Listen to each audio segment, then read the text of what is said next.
Hi, Dr. Velten, it's Bradley. I'm going to be presenting my prospectus to you for organizational communication.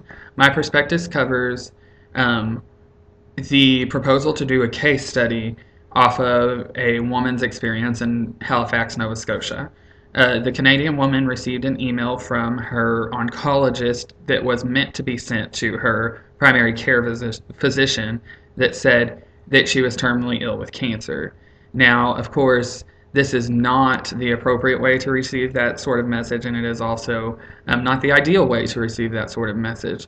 The prospectus proposes that we do a case study to see how receiving that information in that manner impacted the rest of the communication involved in her treatment.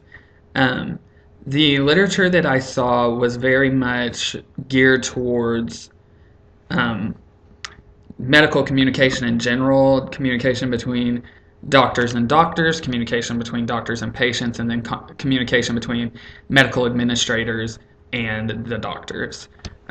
Those things kind of pieced together really well to where it gave me and readers of the prospectus a good idea of what works in communication when you're dealing with doctors and patients. A lot of the literature also dealt with specifically talking to patients at end-of-life circumstances.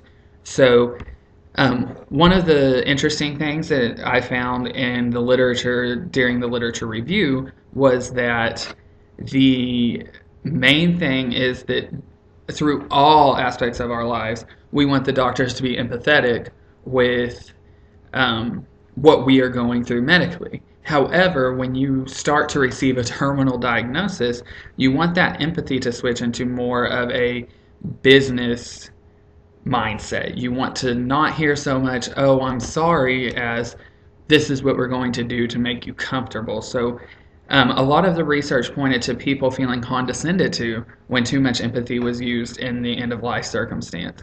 The way that this affects our Halifax cases, which I named it the Halifax case for this prospectus, the way that it would change that is that though the lady has already received her terminal diagnosis, the communication has to continue until she passes away. So her doctors need to be aware of what most people in end-of-life situations look for. And so the case study would be mostly observational. It would deal with watching the communication between the patient and the doctors and other doctors, and then the doctors and the administrators. And it would deal with how the researcher feels the communication is going, but there's also a huge component within this as to how does the patient, the doctors, and the administrators all feel about the communication.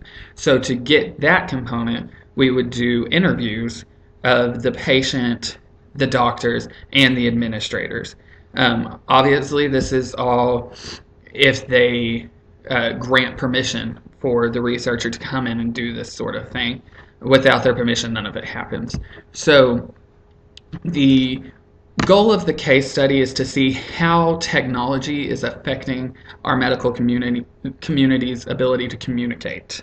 And it is also talking about how the medical community is able to use technology, but also is the medical community abusing technology? Is it using it too much? Because in the Halifax case, it ultimately served as a hindrance to the patient's ability to be comfortable with her end-of-life experience.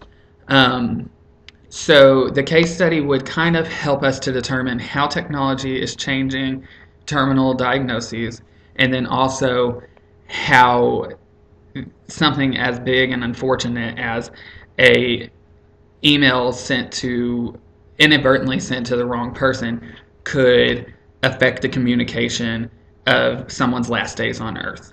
So that is what the goal of the case study is. The rationale is that we've never really had this issue before. It's never been presented. and we need to know how to deal with it should it come up again, because unfortunately, with how much technology is being integrated into communication, it might happen again. So that is my presentation of my perspectives. I hope you enjoyed it. I enjoyed this class. You should give me an A.